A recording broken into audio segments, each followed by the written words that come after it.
Okay, guys, so this is to all of my people who feel ugly, not good enough. My spouse cheated on me with somebody else. You're thinking this person must be better. You're thinking, oh, they'll never see me better because this person's skinny, I'm not. This person's hot, I'm not. This person has a good job, I'm not. And you think so negative of yourself. You think you're like a reject, what all the people out there. I know that there's so many people that are suffering with this because your spouse had infidelity. So, you know me, I always love to use resources. Okay? Something about me that I just always have been good at is I love to give resources. Now, this also can apply to you if your spouse left and didn't even leave with somebody else and just left in general and has started another life, and you feel rejected because of that. So, there's a movie on Netflix. This came out 2 years ago, I believe. It's called Love Hard. I know most people probably seen it. It's a secular movie, but I was reminded of it again. See, I love to use examples. Okay. So let's take the movie Love Hard. If you have not seen the movie, go and watch it. And when you watch it, then come back to this video, because then you're going to better. It's so weird. All of you that watched The Vow after I explained it literally said how much it helped you. And that makes me feel so good, guys. That makes me feel so good that it helped you, because I love to give examples and resources. So the Love Hard movie, if anybody doesn't know, Elena from Vampire Diaries is in it. And I already get it. I was already convicted of that 2 years ago about Vampire Diaries, but at the time that I watched it, I did not. But she's in it. And the guy from Never Have I Ever, I think it's called, the show that everybody's watching on Netflix, Paxton from that, he's in it. And there's another guy in it. I'm not sure he's what his name is in real life, but he's in it. So basically, the movie takes place, it's a Christmas movie. A girl is sick and tired of getting, men that are either married and lied to her, or just men that are not good guys. Like, she really wants to fall in love and find somebody. She's getting older, she's working, and she wants somebody to, be with, and get married and have kids and stuff. She's tired of being alone. So she gets on a dating website and she thinks like, wow, this is too good to be true, because this guy that looked like a 10, who's Paxton from the show Never Have I Ever. Ladies, you know who I'm talking about if you watched the show. He's like such a nice guy, he's so romantic, he's so kind. They're talking every day, they're on the phone falling asleep together. And her friend's telling her that he might be a catfish, to try to get some type of clue if he is who he says he is, by sending like today's paper or something in front of him to show that it's really him. So she does. She gets the picture, and they stood on the phone all night one night, and he said that he wanted to see her for Christmas. That it would be nice for her to be there for Christmas. So she goes and decides, all right, I'm going to do something spontaneous, and surprises him. So she goes down to his place and surprises him, and sure enough, she's there, and he comes in she meets the parents, and then they call him down the steps or whatever, and he isn't who he said he was. He was I guess you could say, the way he described it and the way she's seen it, he was more on the lame side, is the way the world would say.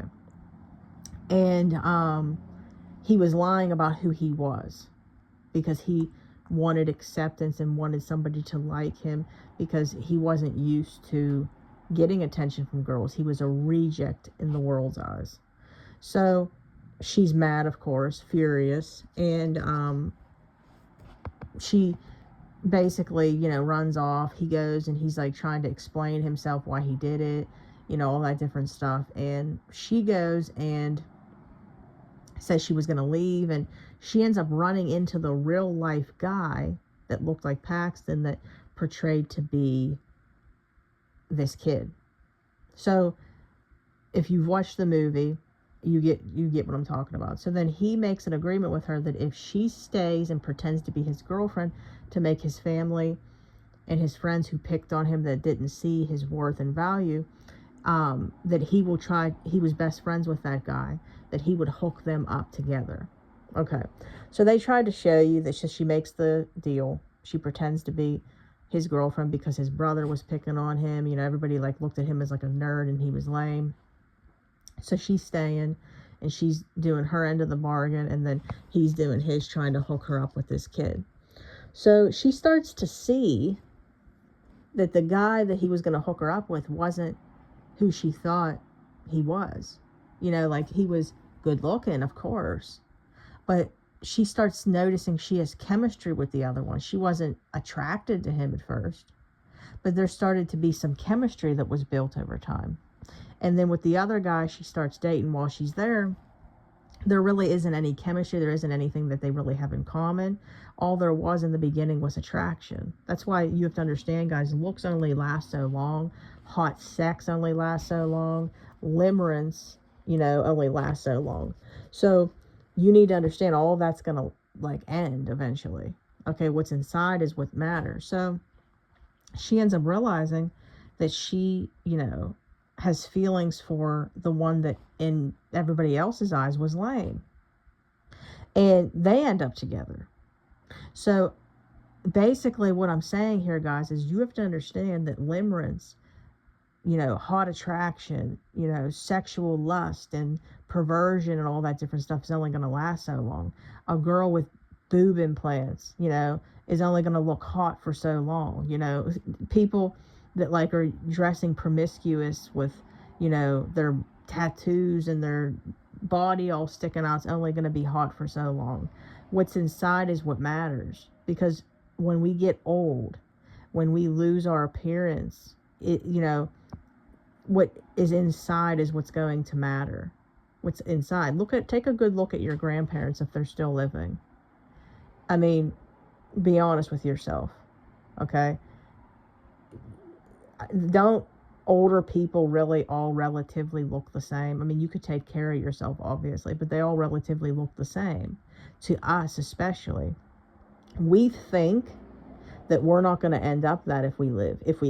Notice if I said that, because, like, for instance, my dad died at 47, but we think that we're not going to end up there if we live. We can be attractive, of course, but if that's your main goal, take it from me, somebody who literally lived to be attractive because I cared about what everybody else thought. It was only because of what people thought, not because I was secure. And I'm telling you right now, it gets you nowhere. So these counterfeits that are involved, you not thinking you're good enough because maybe you're not, you know, have the job that they have, you know, the appearance that they have, the friends they have, the house they have, all that stuff only lasts so long. It's temporary, guys. Eternal is what matters. I would rather be around somebody that made me feel good in a cardboard box than in all the beauty you can imagine with no personality and nothing that is going to make me feel good in the inside. And we know that Christ-like people will do that. So I hope that this word motivated you guys and encouraged you guys. Go ahead and watch the movie and get an understanding of what I mean by this. Your spouse is going to come back to you because of what's inside. Give it time for the truth to reveal itself, for the counterfeit to reveal theirself. Okay? You got to give it time. So I hope that this helped. If you guys would like to work with me, you can email me, deadmarriagesredeemed@gmail.com. I repeat, deadmarriagesredeemed@gmail.com. My prices are very affordable. Facebook group, come on over, guys, and join the family. We'd love to have you. Dead Marriages Redeemed. If you guys could, please like the video, comment, share, subscribe. It helps me out big time. And you all have a wonderful rest of your Saturday. And remember, we got 45 minutes remaining until the fast, and then one more day tomorrow and another fast down, guys. Time to slay. All right, guys. Bye.